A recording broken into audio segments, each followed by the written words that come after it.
Hello बच्चों, मैं डी welcome to my YouTube channel. मैं कैलाश शर्मा। बच्चों, आज आप लोगों के लिए ऑप्टिकल इंस्ट्रूमेंट जैसा एक बहुत बेहतरीन टॉपिक लेके आया हूं। बच्चों, ऑप्टिकल इंस्ट्रूमेंट से जिस भी तरीके के जेईई मेन में क्वेश्चन पूछे जा सकते हैं ना, वो सारे के सारे कॉन्सेप्ट मैं आज इस वीडियो में कवर कर दूंगा। छोटा सा वीडियो है, पूरा एंड तक देखना बच्चों।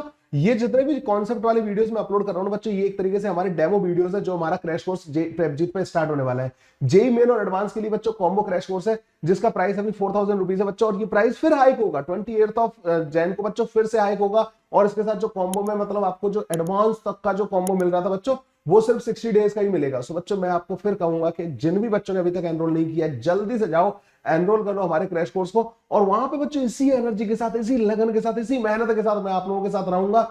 इसी तरीके से बच्चों, तुम लोगों ने ये तो देख ही लिया कि मैं किस तरीके से तुम्हारे कॉन्सेप्ट स्ट्रॉन्ग कर सकता हूं। इसी तरीके से बच्चों आपके कॉन्सेप्ट बना रहे होंगे। सो बच्चों, जल्दी से जाओ प्रेपजीत ऐप डाउनलोड करो। www.prepjeet.com पे जाके भी, वेबसाइट पे जाके भी आप लोग जो क्रैश कोर्स को एनरोल कर सकते हैं। चलिए बच्चों, स्टार्ट करते हैं आज का topic, that is our optical instrument. सबसे पहले बच्चों, ऑप्टिकल इंस्ट्रूमेंट में हमें दो टॉपिक पढ़ने होते हैं, सिंपल माइक्रोस्कोप और कंपाउंड मतलब माइक्रोस्कोप एंड टेलीस्कोप। इनकी जरूरत क्यों पड़ी? सो बच्चों, बेसिकली हम कर क्या रहे होते हैं, जो हमारी आंख है ना बच्चों, हमारी आंख ऑब्जेक्ट्स को प्रॉपर्ली देख पाए उसकी हेल्प कर रहे होते हैं। सो हमारी आंख को प्रॉब्लम आती कहां है, मतलब ना ऑब्जेक्ट को देखने में प्रॉब्लम आती कहां है? तो एक कॉन्सेप्ट होता है बच्चों जिसको बोलते हैं visual angle. So visual angle होता क्या है कि मान लीजिए कोई एक ऑब्जेक्ट है, जो ये ऑब्जेक्ट है बच्चों यहाँ पर रखा हुआ है, ठीक है, ये ऑब्जेक्ट यहाँ पे रखा हुआ है। इसकी हाइट मान लेते हैं बच्चों, इस ऑब्जेक्ट की हाइट h नॉट के बराबर है। और ये जो है आंख से बच्चों x नॉट की डिस्टेंस पे रखा हुआ है। ऑब्जेक्ट आंख से x नॉट की डिस्टेंस पे रखा हुआ है। यहाँ पे बच्चों हमारी आंख का लेंस होता है, ठीक है। अब जब इसका इमेज बनेगा तो इस वाले पॉइंट का जो इमेज बनेगा बच्चों, वो इस वाली लाइन पे बनेगा। और इस वाली लाइन पे मतलब यहाँ पे बनेगा। और इस वाले पॉइंट का जो इमेज बनेगा ना बच्चों, वो हमारे यहाँ पे बनेगा। तो बेसिकली जो इमेज बनेगा ना, उसका जो साइज होगा ना बच्चों, वो ये वाला होगा। तो इमेज जो हमारी आंख पे अंदर रेटिना पे बन रहा होगा ना, उसका साइज ये होगा। अब इसमें एक प्रॉब्लम आती है बच्चों कि यहाँ पे जो ये साइज जो है ना बच्चों, देखो ये डिस्टेंस हमारी आंख का जो डायमीटर है वो तो फिक्स है। हमारी आंख का जो डायमीटर है बच्चों, ये तो फिक्स है, ठीक है। इसको अगर मैं बोल दूं स्मॉल डी बोल दूं तो ये तो फिक्स है। ये एंगल जितना ज्यादा होगा ना बच्चों, उतना बड़ा इमेज बनेगा। अब ये एंगल किस पे डिपेंड कर रहा है? ये एंगल और ये एंगल दोनों बराबर है, तो इस थीटा को ही बोला जाता है बच्चों विजुअल एंगल। और इसका बड़ा होना बहुत जरूरी है अगर हमारी आंख पे सही साइज का इमेज बनना है, मतलब जिसको हमारी आंख देख पाए, ठीक है। अब ये विजुअल एंगल जो है ना बच्चों, किन चीजों पर डिपेंड करता है? आप यहाँ पे ट्रायंगल में देख पा रहे होंगे, टेन थीटा नॉट जो होगा ना बच्चों, टेन थीटा जो होगा वो H not divided by x not के बराबर होगा। तो ये थीटा बच्चों दो चीजों पर डिपेंड करता है कि हाइट ऑफ ऑब्जेक्ट मतलब साइज ऑफ ऑब्जेक्ट बच्चों ज्यादा होना चाहिए, या फिर ऑब्जेक्ट बच्चों पास में होना चाहिए। अब दो तरीके के ऑब्जेक्ट होते हैं, कुछ ऑब्जेक्ट जो छोटे होते हैं और हमारे पास होते हैं, हम उनको देखने के लिए अपने पास ले आते हैं। आपने देखा होगा कोई भी चीज अगर हमें छोटी चीज देखनी होती है तो हम उसको यहाँ पे पास में लाके देखते हैं, क्योंकि उसका साइज तो फिक्स है। अगर आप उसको दूर से देखोगे तो एक्स नॉट की वैल्यू बढ़ाते तो विजुअल एंगल छोटा हो जाएगा, तो आपको नहीं दिखेगी प्रॉपर्ली। तो आप किसी भी चीज को लाके पास में लाके देखते हो, ठीक है। तो उससे क्या हो जाता है बच्चों, ये एक्स नॉट की वैल्यू आप छोटी कर देते हो तो थीटा बढ़ जाता है, ठीक है। तो छोटे ऑब्जेक्ट जो होते हैं उनको आप अपनी आंख के पास लाके देख सकते हो, ठीक है। लेकिन कुछ ऐसे ऑब्जेक्ट होते हैं उनको आप अपनी आंख के पास लाने के बाद भी नहीं देख पाते। तो ऐसे छोटे ऑब्जेक्ट को दिखाने का काम करता है बच्चों माइक्रोस्कोप। ऐसे ऑब्जेक्ट भी होते हैं जो बहुत दूर होते हैं, जैसे आप लोगों ने देखा होगा जो भी स्टार है, मतलब कोई प्लैनेट है, इनकी डिस्टेंसेस इतनी ज्यादा होती हैं बच्चों कि इनके ऑब्जेक्ट के साइज अच्छे खासे होते हैं। इनके ऑब्जेक्ट के साइज बड़े हैं, लेकिन फिर भी एक्स नॉट बहुत बड़ा हो जाने की वजह से इनका विजुअल एंगल छोटा हो जाता है। इतने दूर वाले ऑब्जेक्ट को देखने के लिए हमें टेलीस्कोप चाहिए होता है। तो माइक्रोस्कोप क्यों चाहिए होता है बच्चों? छोटे पास वाले ऑब्जेक्ट को देखना है तो आपको माइक्रोस्कोप चाहिए, और मतलब छोटे पास वाले ऑब्जेक्ट का विजुअल एंगल बढ़ाना है तो आपको माइक्रोस्कोप चाहिए। बड़े दूर वाले ऑब्जेक्ट का विजुअल एंगल बढ़ाना है बच्चों, तो आप लोगों को टेलीस्कोप चाहिए। अल्टीमेट ये जो दोनों टेलीस्कोप और माइक्रोस्कोप जो होते हैं ना बच्चों, ये हमारी आंख की हेल्प कर रहे हैं विजुअल एंगल बढ़ाने में। विजुअल एंगल क्यों बढ़ा रहे हैं बच्चों? विजुअल एंगल से इमेज का साइज बड़ा बनेगा, ठीक है। तो इमेज का साइज अगर विजुअल एंगल बड़ा होगा तो इमेज का साइज बड़ा बनेगा। तो बच्चों हमारा एक यहाँ पे आप आगे जाके देखोगे मैग्नीफाइंग पावर, ये हम इनका मतलब इससे क्वेश्चन बहुत पूछे जाते हैं, ठीक है। तो ये मैग्नीफाइंग पावर जो होती है ना बेसिकली बच्चों, ये विजुअल एंगल को कंपैरिजन होता है बच्चों ना। बेसिकली आपने डिवाइस यूज की तो विजुअल एंगल कितना आया, और आप उसको बिना डिवाइस के विजुअल एंगल कितना होता है, ठीक है बच्चों। उसमें देखो सबसे इंपॉर्टेंट चीज ये है कि जो थीटा की जो मैक्सिमम वैल्यू है ना, बिना डिवाइस के अगर कोई पास वाला ऑब्जेक्ट है उसका थीटा चेंज कर सकते हो, मतलब ना पास वाले ऑब्जेक्ट का तो उसको दूर ले जाओगे तो थीटा घटेगा, और उसको पास ले आओगे ना तो मिनिमम डिस्टेंस जो नियर पॉइंट होता है ना आंख का 25 सेंटीमीटर, जब किसी ऑब्जेक्ट को वहां पे रखते हो ना तो बच्चों बिना किसी डिवाइस के भी आपने उसका विजुअल एंगल बढ़ा दिया। तो हम इस विजुअल एंगल से कंपेयर करते हैं डिवाइस ने कितना चेंज किया। तो टेन थीटा जो मैक्सिमम हो सकता है ना बच्चों, वो H not divided by D के बराबर होता है। डी होता है वो नियर पॉइंट का डिस्टेंस, ठीक है। तो ये मैक्सिमम विजुअल एंगल है पास वाले ऑब्जेक्ट्स के लिए। अच्छा, दूर वाले जो प्लैनेट वगैरह का है उसका मैक्सिमम विजुअल एंगल तुम चेंज नहीं कर सकते, उसको प्लैनेट को थोड़ी अपने पास लेके आ जाओगे, ठीक है। उसके लिए हम ये कॉन्सेप्ट नहीं, माइक्रोस्कोप के लिए कॉन्सेप्ट होता है। तो बच्चों मैग्नीफाइंग पावर जो होती है ना बच्चों, वो होती है विजुअल एंगल जो विद डिवाइस आया, with visual angle with device, device के साथ जो विजुअल एंगल है बच्चों, that divided by visual angle with device divided by visual angle, या ऐसे बोलो maximum visual angle without device, maximum visual angle without device. ये टेलीस्कोप में नहीं लगेगा मैक्सिमम वर्ड, ठीक है, विदाउट डिवाइस। डिवाइस के बिना जो था ना, उसके कंपैरेटिव ये विजुअल एंगल इसने कितना टाइम्स कर दिया, उसे उस मैग्नीफाइंग पावर कहते हैं। तो मैग्नीफाइंग पावर समझ में आ गई बच्चों। मैग्नीफाइंग पावर बच्चों पूरा का पूरा विजुअल एंगल का खेल है। आप बोलोगे सर टेलीस्कोप में क्यों नहीं लगेगा, मैं तुम्हें बता चुका हूं। टेलीस्कोप में आप किसी भी टेलीस्कोप वाले ऑब्जेक्ट को जब आप देख रहे होते तो आप उसको 25 सेंटीमीटर पर लाके नहीं देख सकते। किसी प्लैनेट को 25 सेंटीमीटर पर लाके देखो सर विजुअल एंगल इतना हो गया ना, ऐसा नहीं हो सकता। तो उसमें तो बच्चों विजुअल एंगल को तुम चेंज ही नहीं कर सकते, उसमें एक ही रहता है। तो मैक्सिमम मिनिमम का कोई लफड़ा ही नहीं होता टेलीस्कोप वाले केस में, ठीक है। लेकिन माइक्रोस्कोप केस में विजुअल एंगल को मैक्सिमम विजुअल एंगल से डिवाइड कर रहे होते हैं। खैर मैंने कुछ ज्यादा ही बता दिया विजुअल एंगल के बारे में। विजुअल एंगल से वैसे डायरेक्ट क्वेश्चन तो मतलब बहुत ही रेयर चांसेस है, लेकिन कभी पूछ ले यार, कभी वो थोड़ा सा इसके कॉर्नर में जाके इस कॉन्सेप्ट को टच कर ले, इसलिए मैंने इसको विजुअल एंगल को आपको पूरा अच्छे से एक्सप्लेन कर दिया है, ठीक है। और मैग्नीफाइंग पावर का भी थोड़ा कॉन्सेप्ट यहाँ पे बता दिया है। अब सबसे पहली डिवाइस आती है बच्चों सिंपल माइक्रोस्कोप। माइक्रोस्कोप हम दो पढ़ते हैं बच्चों, सिंपल और कंपाउंड माइक्रोस्कोप। और टेलीस्कोप में बच्चों हम रिफ्रैक्टिंग और रिफ्लेक्टिंग दोनों तरीके के टेलीस्कोप की सारी चीजें बताऊंगा, ठीक है। सिंपल माइक्रोस्कोप बच्चों बहुत ही सिंपल होता है। इसमें क्या होता है, बस एक कॉन्वेक्स लेंस होता है, और जो भी देखने वाला होता है उसकी आंख बच्चों इसके पास होती है, कॉन्वेक्स लेंस के पास में रखी होती है। तुम लोगों ने डेंटिस्ट वगैरह को देखा होगा या डॉक्टर वगैरह को देखा होगा, उनके पास एक लेंस होता है, वही सिंपल माइक्रोस्कोप होता है। इतना ज्यादा सिंपल है कि इसमें कुछ होता ही नहीं है, ठीक है। लेकिन कुछ चीजें बच्चों आपको ध्यान रखनी है। जब भी आप लोगों ने देखा होगा किसी डॉक्टर या डेंटिस्ट को देखा हो तो वो अपनी आंख के पास में रखता है लेंस को। एक ये इंपॉर्टेंट चीज है कि लेंस को बहुत आंख के पास में रखा जाता है, ठीक है। फिर दूसरी इंपॉर्टेंट चीज ये है कि जिस चीज को देखा जा रहा है वो इस लेंस के और फोकस के बीच में होनी चाहिए, तभी उसका वर्चुअल इमेज उसी साइड में पीछे बड़ा बनेगा, ठीक है। जब भी कोई ऑब्जेक्ट लेंस के फोकस और उसके ऑप्टिकल सेंटर के बीच में होता है ना, तो उसका इमेज जो है ना बच्चों, कॉन्वेक्स लेंस के केस में उसका इमेज उसी साइड में बनता है, बड़ा बनता है, ठीक है। तो जो बड़ा बनेगा वर्चुअल इमेज बनेगा, ठीक है। तो अब अगर आप लोगों को कॉन्वेक्स लेंस यूज करना है, मतलब ये सिंपल माइक्रोस्कोप यूज करना है, तो आप इसको आंख को अपने पास रखोगे। जो भी ऑब्जेक्ट है ना, जैसे ये वाला ऑब्जेक्ट है बच्चों, इसको आप यहाँ पे रखोगे। अच्छा, इसकी जो फोकल लेंथ होती है ना बच्चों, 2 3 4 5 सेंटीमीटर होती है, मतलब ना focal length of the convex lens इतनी कम होती है, बहुत कम रखी जाती है, ठीक है। 5 सेंटीमीटर, मतलब मैंने जो ज्यादातर क्वेश्चन देखे 3 सेंटीमीटर 5 सेंटीमीटर 5 सेंटीमीटर मतलब काफी हो गई।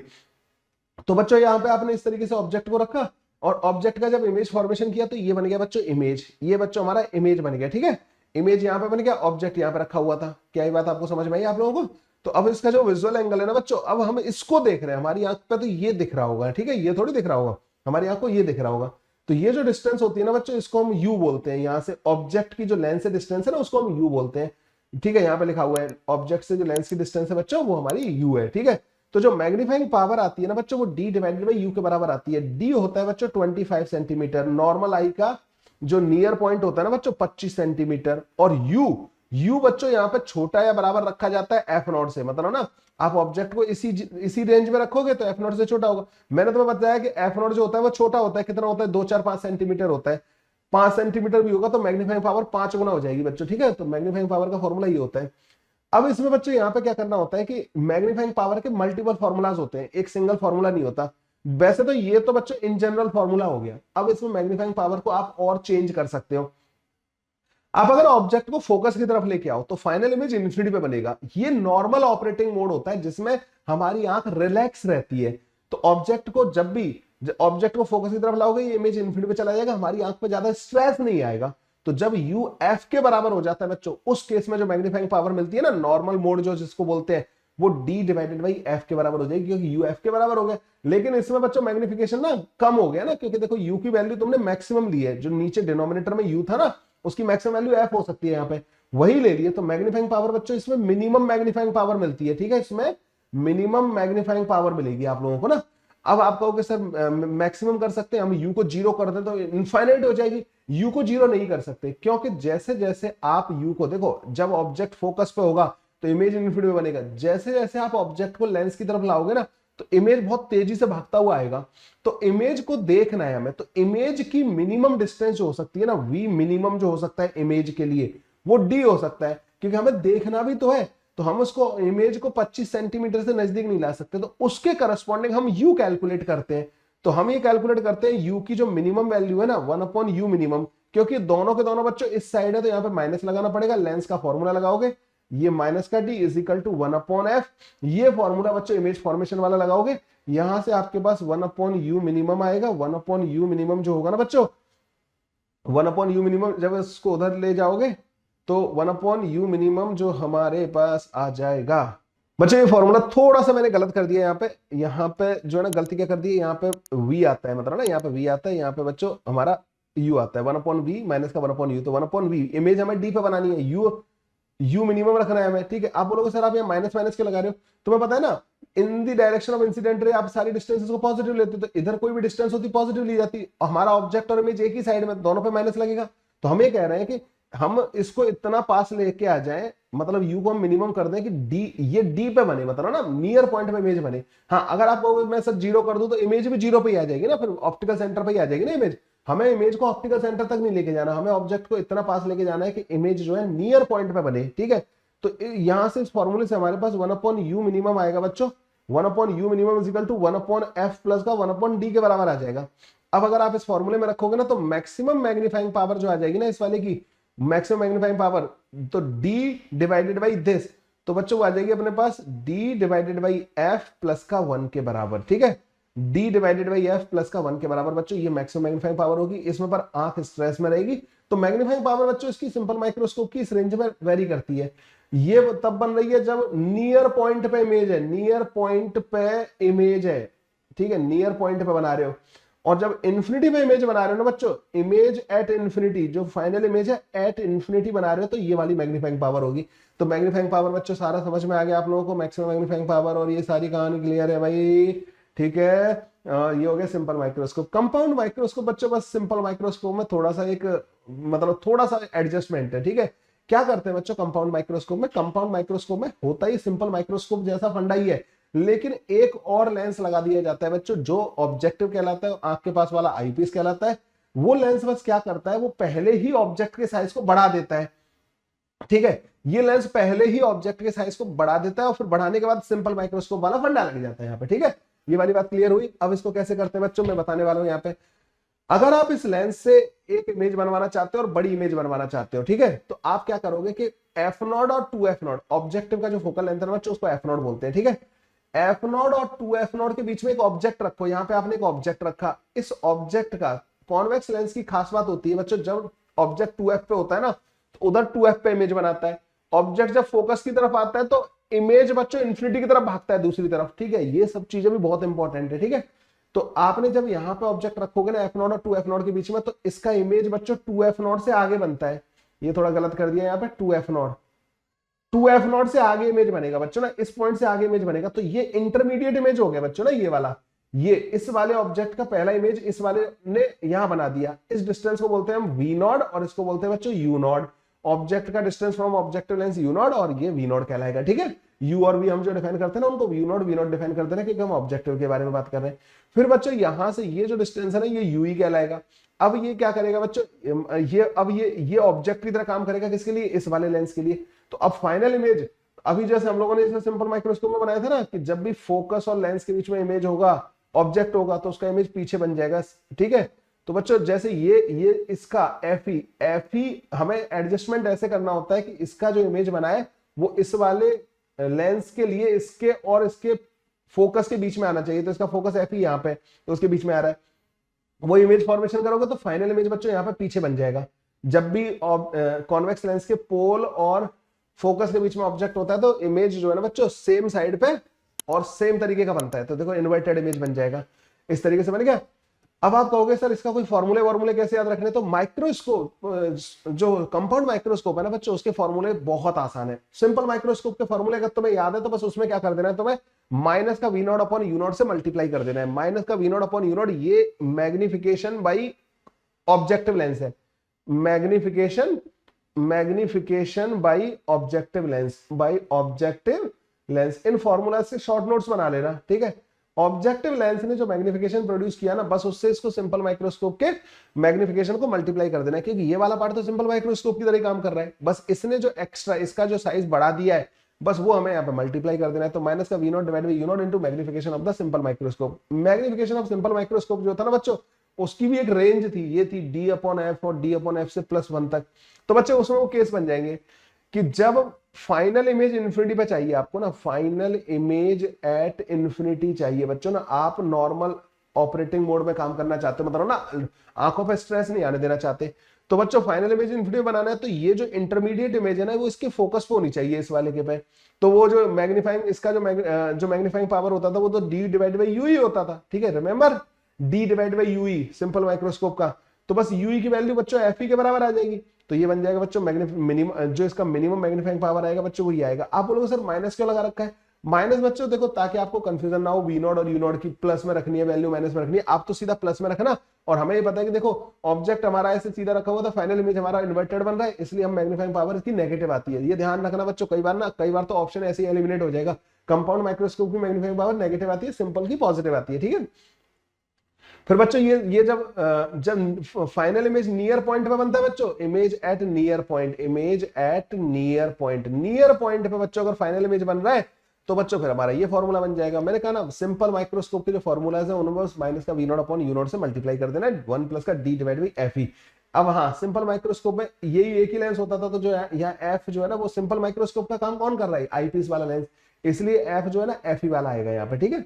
ये हो गया बच्चों आपका मैग्नीफाइंग पावर का फॉर्मूला है। यहाँ पे बच्चों एक स्पेशल केस आता है, जेई मेन वाले मतलब काफी खूबसूरती के साथ इस वाले कॉन्सेप्ट को पूछते हैं, मतलब ठीक है। तो स्पेशल केस क्या होता है, वो ये कहते हैं कि देखिए जी, जो ये हमारा यू नॉट जो है ना, U naught, naught F V naught, ये जो यू नॉट है ना बच्चों, इस ऑब्जेक्ट को हम इधर लाते जाए, एफ नॉट के पास लेते जाए, तो ये इमेज भागेगा बच्चों इधर की तरफ, ठीक है, और इन्फिनिटी की तरफ भागेगा इमेज ना। तो जैसे जैसे आप इसको इसके नजदीक लाओगे ना बच्चों, इसके नजदीक, बहुत ज्यादा फोकस के नजदीक ले आओगे, मतलब ये जो डिस्टेंस है ना यू नॉट, वो करीब करीब एफ नॉट के बराबर कर दिया आपने, तो वी नॉट इसके इसमें बहुत बड़ा हो जाएगा। वी नॉट मतलब ये जो डिस्टेंस है ना बहुत बड़ी हो जाएगी एज कंपेयर टू यूई, मतलब ट्यूब की लेंथ बहुत ज्यादा हो जाएगी। यूई के सामने बच्चों वी नॉट बहुत बड़ा हो जाएगा, ठीक है। अच्छा, यहाँ पे ट्यूब की लेंथ क्या होती है? इन दोनों लेंस के बीच का डिस्टेंस, मतलब यूई प्लस का वी नॉट। तो यूई प्लस का जो वी नॉट है ना, वो करीब करीब वी नॉट के बराबर ही हो जाएगा, मतलब जो ट्यूब की लेंथ है वो वी नॉट के करीब करीब बराबर हो जाएगी। तो जो हमारे पास मैग्नीफाइंग पावर का जो फॉर्मूला आ रहा था ना, माइनस का V naught divided by U naught into magnifying power of the simple microscope, ये जो फॉर्मूला आ रहा था ना, इसमें वी नॉट को हम रख देंगे एल और यू नॉट को रख देंगे एफ नॉट, ठीक है, क्योंकि देखो यू नॉट एफ नॉट के नजदीक पहुंच गया है, तो वी नॉट एल के करीब बराबर हो गया, मतलब ना ऑलमोस्ट एल के बराबर हो गया। This formula is very important, NCERT में दे रखा है, ठीक है। तो यहाँ पे जो मैग्नीफाइंग पावर का जो फॉर्मूला बन जाएगा ना बच्चों, वो L divided by F naught, V naught की जगह एल आ गया, यू की नॉट की जगह एफ नॉट आ गया, डी डिवाइडेड बाई एफ ई, वही फाइनल इमेज इन्फिनिटी बनानी है तो ये वाला फॉर्मूला लगाना है, और फाइनल इमेज अगर आपको नियर पॉइंट बनानी है तो बच्चों ये वाला फॉर्मूला लगाना है। जनरली बच्चों आप लोगों को ध्यान रखना है कि फाइनल इमेज हम इन्फिनिटी पे लेके चल रहे होते हैं, ठीक है, जनरली अगर कुछ नहीं मेंशन कर रखा है, पर फिर भी दिमाग में रखना कि फाइनल इमेज की एक रेंज, वो मैग्नीफाइंग पावर की एक रेंज आती है, ठीक है, वो ध्यान में रखना बच्चों। कई बार अब ये रिजॉल्विंग पावर वैसे सिलेबस से हटा दिया, लेकिन बस एक छोटा सा कॉन्सेप्ट था, मैंने उसको बताने के लिए कर दिया। तो बच्चों मैं बता रहा था आप लोगों को कि to increase the resolving power हम क्या करते हैं, ऑब्जेक्ट और जो हमारा ऑब्जेक्टिव लेंस है ना, जो सामने वाला जो लेंस होता है, उसके बीच में यहाँ पे जो ऑब्जेक्ट की तरफ वाला लेंस होता है, यहाँ पे ऑयल, कई बार आपने देखा होगा जब आप किसी ब्लड टेस्ट वगैरह के लिए जाते हैं तो कुछ ऐड करते हैं, मतलब ना ऑयल वगैरह टाइप का कुछ ऐड करते हैं, तो ठीक है, यहाँ पे ऑब्जेक्ट और इसके बीच में ऑयल रख के आप रिजॉल्विंग पावर मतलब इजीली रिजॉल्व कर सकते हो, दो ऑब्जेक्ट्स को ना रिजॉल्विंग पावर बढ़ा देते हो। तो ये ध्यान रखना बस इसके बारे में ना, कि ऑयल वगैरह यूज किया जाता है रिफ्रैक्टिव इंडेक्स बढ़ाने के चक्कर में, ठीक है, तो इससे रिजॉल्विंग पावर बढ़ जाती है। ये हो गया बच्चों माइक्रोस्कोप के बारे में सारी बातें। अब आते हैं बच्चों रिफ्रैक्टिंग टेलीस्कोप। अब टेलीस्कोप में बच्चों क्या होता है कि टेलीस्कोप जो है ना, अब ऑब्जेक्टिव लेंस जो होता है ना बच्चों, ये वाला होता है टेलीस्कोप में ना, ऑब्जेक्ट की तरफ वाला बड़ा लेंस होता है। आप लोगों ने ये एक चीज और ऑब्जर्व की, ऑब्जेक्ट की तरफ वाला लेंस माइक्रोस्कोप में छोटा होता है, ये ऑब्जेक्टिव लेंस होता है, ठीक है। टेलीस्कोप में बच्चों जिधर जिस ऑब्जेक्ट को देख रहे हो, ऑब्जेक्ट आपका इधर है, ठीक है, इधर इधर बहुत दूर है एक ऑब्जेक्ट ना, इन्फिनिटी पे ऑब्जेक्ट है, उसको देख रहे हो, ऑब्जेक्टिव बड़ा होता है, ऑब्जेक्ट बहुत दूर है, तो बच्चों ज्यादा से ज्यादा लाइट इंटेंसिटी, मतलब उससे आने वाली ज्यादा से ज्यादा रेस को गैदर कर सके, जिससे कि एक अच्छा इमेज बन सके, इसलिए बच्चों ऑब्जेक्टिव का साइज थोड़ा बड़ा रखा जाता है। तो ये ऑब्जेक्टिव हो गया बच्चे ना, ऑब्जेक्टिव का साइज थोड़ा बड़ा रखा जाता है यहाँ पे ना। यहाँ पे बच्चों ये आई पीस हो गया, और यहाँ पे हमारी आंख होती है, ठीक है, आई यहाँ पे होती है देखने वाली ना, यहाँ से हम देख रहे होते हैं। तो बच्चों यहाँ पे सबसे पहले क्या होता है कि इसका जो इन्फिनिटी पे जो ऑब्जेक्ट होता है ना, उसका इमेज कहाँ बनता है बच्चों, एफ नॉट पे बनेगा, ठीक है, फोकस से इसके फोकस में फोकल प्लेन में बनेगा बच्चों ना इसका इमेज जो है ना। तो एफ नॉट यहाँ पे बन गया। बाद बाकी बच्चों ये दूसरा वाला जो लेंस होता है ना सिंपल माइक्रोस्कोप, ये तो एक तरीके से दोबारा पता है किसकी तरह काम कर रहा है। तो बच्चों ये जो है ना ऑब्जेक्टिव ने कहा बनाया इसका इन्फिनिटी वाले ऑब्जेक्ट का इमेज इसके फोकल प्लेन में बना दिया। ये इंटरमीडिएट इमेज की तरह काम करता है, ठीक है, इंटरमीडिएट इमेज की तरह काम करता है। फिर इस इमेज का ये जो इमेज है ना बच्चों इस वाले लेंस के लिए आईपीस के लिए बच्चों उसके फोकस और उसके ऑप्टिकल सेंटर के बीच में होना चाहिए, तभी ये सिंपल माइक्रोस्कोप की तरह, मतलब ये एक तरीके से जैसे सिंपल माइक्रोस्कोप में अपन फंडा लगा रहे थे ना कि ऑप्टिकल सेंटर और फोकस के बीच में जब ऑब्जेक्ट होगा तो उसी साइड पे उसका वर्चुअल इमेज बन जाएगा, बड़ा इमेज बन जाएगा, ठीक है। तो इस इमेज का मतलब देखो ऑब्जेक्ट इन्फिनिटी पे था, उसका एक पहला इमेज बनाया, इस वाले लेंस ने दूसरा इमेज जो है उसी साइड में नीचे इन्वर्टेड इमेज बन जाता है इस तरीके का, ठीक है। इसकी जो मैग्नीफाइंग पावर होती है ना बच्चों, अब इसकी मैग्नीफाइंग पावर आप लोगों को याद रखनी है, magnifying power of the telescope जो होती है वो माइनस का F naught divide by F ही होती है। एफ नॉट बच्चों फोकल लेंथ इसका वैसे भी ज्यादा होता है, ठीक है, बड़ा वाला फोकल लेंथ ऑब्जेक्टिव का होता है। आप एक ऐसे ध्यान रखना कि दोनों फोकल लेंथ का रेशियो होता है। माइनस इसलिए लगा रखा है बच्चों मैंने यहाँ पे क्योंकि तुम देख रहे होगे कि ऑब्जेक्ट ऐसे रखा और रहा होगा और इमेज उसका उल्टा बन रहा है, इसलिए नेगेटिव होती है मैग्नीफाइंग पावर, ये भी ध्यान रखना है। एफ माइनस का F naught divide by F E और मैग्नीफाइंग पावर बच्चों माइनस का F naught divide by F E 1 plus का F E divide by D के बराबर होती है। वैसे इसकी मैग्नीफाइंग पावर बच्चों डिफाइन कैसे की जाती है इसके बारे में थोड़ा सा डेरिवेशन में करवा देता हूं। देखो बच्चों आपकी आंख इस वाले ऑब्जेक्ट को देख रही है, मतलब ना, मतलब इसको नहीं, आपकी आंख को ये दिख रहा होगा, फाइनल इमेज दिख रहा होगा, तो उसका जो विजुअल एंगल होगा ना फाइनल इमेज का वो ये होगा, ये वाला एंगल, ठीक है, ये वाला एंगल इसका विजुअल एंगल होगा थीटा। तो जो थीटा होगा ना बच्चों इसका इमेज, इस इमेज को बोल दो एच ई, ठीक है, ये डिस्टेंस हो जाएगा बच्चों यूई के बराबर, ठीक है, ये यूई के बराबर हो गया। आप बोलोगे सर थीटा आप तो इसको दिखा रहे हो, देखो बच्चों इसका विजुअल एंगल और इसका विजुअल एंगल सेम है क्योंकि इसकी वाली लाइन ही तो ऐसे जा रही है यहां से, ठीक है, और ये वाली लाइन ऐसे जा रही है, तो इसका विजुअल एंगल और इसका विजुअल एंगल एक ही बात है। तो जो विजुअल एंगल बच्चों विद डिवाइस जो आ रहा है ना वो टेन थीटा हमारे पास आ रहा होगा बच्चों यहाँ पे एच ई इंटरमीडिएट इमेज का हाइट डिवाइडेड बाई यूई के बराबर, ठीक है। अच्छा विदाउट डिवाइस जो विजुअल एंगल होगा ना बच्चों वो ये होगा थीटा डैश, ठीक है, तो ये थीटा डैश होगा। तो टेन थीटा डैश की वैल्यू जो आ जाएगी ना बच्चों हमारे पास टेन थीटा डैश जो आ जाएगा वो H E divided by F not के बराबर आ जाएगा, ठीक है, H E divide by F not के बराबर आ जाएगा। तो क्योंकि थीटा ये छोटे होते हैं तो इसको आप थीटा के बराबर लिख सकते हो, ये थीटा डैश के बराबर लिख सकते हो। तो theta with device divided by theta dash without device. अभी थीटा डैश वाली चीज क्लियर करूंगा और ना आप लोगों को, दोनों को जब डिवाइड करोगे तो ये F naught divided by U E के बराबर आ जाता है और माइनस लगा देना क्योंकि इन्वर्टेड इमेज बन रहा है, तो ये बनती है इमेज। तो अगर आप फाइनल इमेज इन्फिनिटी पे चाहते हो, फाइनल इमेज एट इन्फिनिटी चाहते हो आप, इमेज एट इन्फिनिटी अगर आपको चाहिए तो यूई आपको क्या रखना पड़ेगा, यूई आपको एफ ई के बराबर रखना पड़ेगा। तो मैग्नीफाइंग पावर इस केस में आ जाएगी माइनस का F naught divided by F ई के बराबर, जो हम लोगों ने यहाँ पे लिख रखी है। और अगर आप बच्चों फाइनल इमेज कहां चाहते हो, नियर पॉइंट पे चाहते हो, लेकिन मैग्नीफाइंग पावर ज्यादा चाहते हो, फाइनल एट नियर पॉइंट, अगर आप फाइनल एट नियर पॉइंट चाहते हो, ठीक है, फाइनल इमेज अगर आपको नियर पॉइंट पे चाहिए तो आप लोग क्या करोगे, इसको इस तरीके से एडजस्ट करोगे कि ये जो है ना, ये जो v इस वाले का जो v होना चाहिए वो d पे आ जाना चाहिए। तो आप ऐसे करोगे इसको 1 अपॉन माइनस का d माइनस का 1 अपॉन u, वो भी माइनस के साथ आएगा, minimum is equal to 1 upon F E, ठीक है, ये आ जाएगा हमारे पास। तो 1 अपॉन यू मिनिमम जो आ जाएगा ना बच्चों हमारे पास, 1 अपॉन यू मिनिमम जो आ जाएगा that comes out to be 1 upon F E plus का 1 अपॉन डी। तो यहाँ पे ले जाके बच्चों इस वाले फॉर्मूले में जब तुम रखोगे ना, इस वाले फॉर्मूले में कहां गए ये वाला, तो मैग्नीफाइंग पावर जो मैक्सिमम आ जाएगी ना बच्चों वो हमारे पास आ जाएगी माइनस का एफ नॉट, और 1 अपॉन यू की वैल्यू रखोगे तो 1 अपॉन एफ ई प्लस का 1 अपॉन डी, ठीक है। यहां से एफ ई कॉमन ले लो बच्चों, तो माइनस का F naught divided by F E 1 plus का F E divided by D. ये है जो फॉर्मूले बच्चों जो आपको याद रखने हैं, ठीक है। जो इसकी लेंथ होती है ना बच्चों इस रिफ्रैक्टिंग टेलीस्कोप की, वो एफ नॉट प्लस का यूई के बराबर होती है। जब फाइनल में इन्फिनिटी बन रहा होता है तो एफ नॉट प्लस का एफ ई के बराबर हो जाती है, क्योंकि फिर उस केस में यूई जो होगा वो एफ ई के बराबर हो जाएगा। फाइनल इमेज अगर इन्फिनिटी में बनाना है तो बच्चों वो ये बना रहा है ना फाइनल इमेज, तो ये वाला, तो आप इसके फोकस पे रखोगे ना ऑब्जेक्ट को, समझ रहे हो, तो यूई जो है एफ ई के बराबर हो जाएगा। क्या ये सारी चीजें क्लियर है बच्चों। अब होता है बच्चों कासग्रेनियन टेलीस्कोप और न्यूटोनियन टेलीस्कोप। ये रिफ्लेक्टिंग टेलीस्कोप होते हैं। जो पिछला वाला मैंने तुम्हें बताया ना बच्चों, जो रिफ्लेक्टिंग टेलीस्कोप होते हैं वो एस्ट्रोनॉमिकल और टेरेस्ट्रियल टेलीस्कोप होते हैं, ठीक है। और रिफ्लेक्टिंग नेचर के जो होते हैं जिनमें मिरर यूज होते हैं बच्चों, होते हैं कासग्रेनियन और एक होता है बच्चों न्यूटोनियन टेलीस्कोप, ठीक है।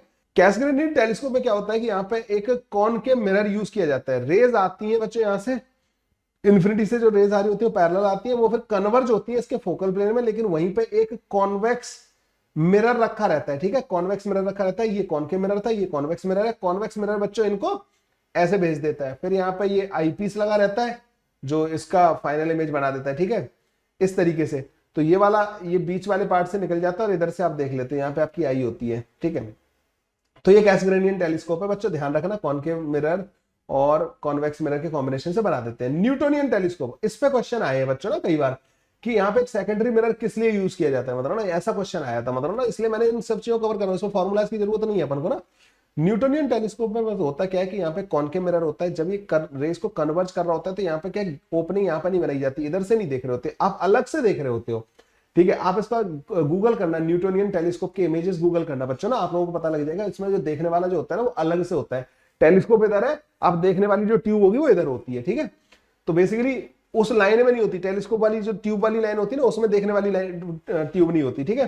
तो जब इन्फिनिटी से रेज आती है वो जब यहाँ पे कन्वर्ज होती है तो यहाँ पे एक रिफ्लेक्टिंग मिरर लगा दिया जाता है, सेकेंडरी मिरर जिसको बोलते हैं, ये प्राइमरी मिरर कहलाता है, जिसको ऑब्जेक्टिव मिरर भी बोलते हैं, ठीक है। Objective mirror, secondary mirror. Secondary mirror क्या करता है, इन रेस को इधर भेज देता है, फिर यहाँ पे कॉन्वेक्स लेंस जो आईपीस का काम कर रहा होता है, जो यहाँ पे फाइनली आई यहाँ पे होती है, ठीक है, दिखाने के लिए। तो ऐसा क्वेश्चन आया था पीवाईक्यू में कि सेकेंडरी मिरर किस काम आता है, रेस को बच्चों इधर आई की तरफ डाइवर्ट करने के काम आता है, ठीक है, कुछ इस तरीके का था। सो बच्चों ये थे बच्चों एक छोटा सा क्विक रिवीजन वीडियो था बच्चों, जिसमें आप लोग जो है अपना पूरा जो ऑप्टिकल इंस्ट्रूमेंट है उसका रिवीजन कर सकते हैं। मैं फिर बता चुका हूं बच्चों, इसी तरीके के बेहतरीन रिवीजन मतलब क्लासेस हम लोग कंडक्ट करने वाले। आई विल मेक श्योर कि आपको एक एक फॉर्मूला याद हो, आई विल मेक श्योर कि आपको एक एक कॉन्सेप्ट मतलब मल्टीपल टाइम रिपीट करवा के रिवाइज करवा के आपको रटा के बच्चों में आप लोगों को आपके एग्जाम में भेजूं, ये मैं करने वाला हूं हमारे क्रैश कोर्स में। सो जो भी बच्चे अगर नहीं समझ पाए concept of the crash course बच्चों, आपको बाद में बहुत रिग्रेट होगा, क्योंकि प्राइस तो हाई हो जाएंगे, प्राइस में चेंज नहीं करूंगा, ये मैं बता देता हूं आपको ना, क्योंकि मैं जो क्वालिटी दूंगा ना, क्वालिटी एक सुपर क्वालिटी मतलब उसमें प्रोवाइड करने वाला हूं, तो मैं प्राइस के साथ कोई कॉम्प्रोमाइज नहीं करने वाला। सो प्राइस की तरफ ध्यान न देख के जितना जल्दी हो सके हमारे क्रैश कोर्स में एनरोल हो जाओ। इसके बाद मिलते हैं बच्चों नेक्स्ट वीडियो, ऐसी तरीके का और भी कॉन्सेप्ट वीडियो बनाऊंगा, पूरा फॉलो करते रहिए बच्चों, और वीडियोस को शेयर करते रहिए, अपने दोस्तों को बताते रहिए ना यार, क्या फर्क पड़ता है, और लोग वो भी पढ़ लेंगे थोड़ा सा, ठीक है, उनको बताते रहिए कि भाई तेरे को ना सबसे बढ़िया कॉन्सेप्ट यहाँ पे मिलेंगे इस वाले चैनल पे, ठीक है बच्चों, thank you, bye bye, take care.